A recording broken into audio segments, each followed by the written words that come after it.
like moving, losing your job, grinning and bearing it while dealing with your ex-husband and his wannabe diva girlfriend for 3 whole days without slapping either one of them? Besides, I knew the bubbly would help me smile through all the picture-taking, even though my feet sizzled like raw meat on a hot grill, thanks to those very cute, very high shoes Amber talked me into, because they looked so sassy with my lilac Dupioni silk suit.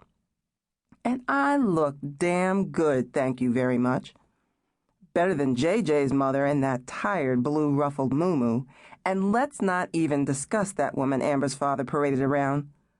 I mean, who wears a miniskirt and thigh boots to a wedding? Don't take my word. Check out the video. I looked great. Way too young to be the mother of the bride. Except for that corsage. I hate corsages. They're for old ladies who wear mink stoles and musty dusting powder. That will not be me. Ever. The last thing I needed was a big sloppy orchid planted over my double Ds. Why do you think I wear this minimizer harness? But Amber just about had an ing-bing at the florist. You know, one of those fits like she used to pitch when she was 2 and she didn't approve of my daycare wardrobe selection. Ever try explaining to a 2-year-old that the pink flowered pants are in the dirty clothes, and she should be thankful she has something clean to wear, since Mommy has been featuring the same tired black skirt every other day for 2 weeks and scraping together enough quarters to hit the laundromat by the weekend because the check for the used car dealer jingle Daddy wrote is still in the mail, and that she needs to get her skinny behind dressed since Mommy is ready to scream because she doesn't want to be late for work again? You can't.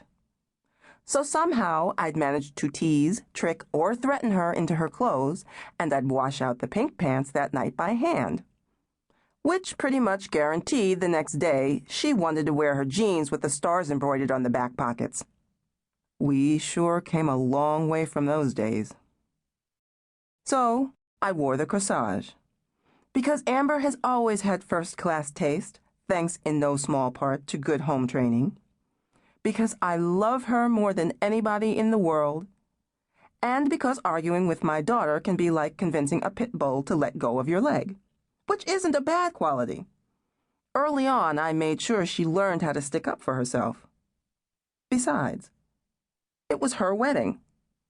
Okay, their wedding. It's just that I wasn't ready for anybody's wedding. Oh, I was used to the two of them hanging around the house from the time they were in high school and all through college, listening to the stereo, watching TV, playing games on the computer. By the time they were in 10th grade, he'd dropped the Mrs. Hodges, and since he had sense enough to know not to call me Thomasina, he invented his own name for me. Yo, Mama T, what's for dinner? He'd ask this while taking inventory in my refrigerator, just as big and bold. Did you ask your mother, I'd say?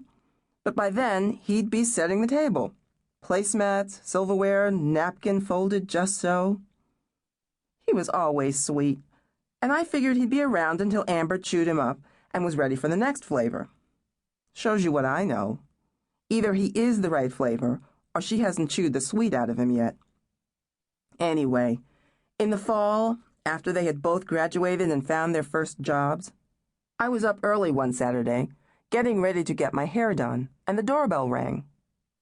Amber came flying downstairs, wearing the white blouse, tweed skirt, and black leather Minnie Mouse pumps she'd put on when she was trying to look sophisticated. I knew something was brewing, since it was only a little later than the time she usually got home from Friday night. Before I could say anything, she yanked open the door, and JJ strolled in, wearing a navy blue suit. A suit? On a Saturday morning? It made me dizzy. JJ kissed her, handed me a box of still warm donuts, and a bouquet of red and white carnations wrapped in that shiny green tissue paper. That's when my knees went to jello, and I almost missed the seat of my white leather recliner as I sat down. The two of them plopped on my sofa, all bright-eyed and shiny-faced. "What's wrong?" I said.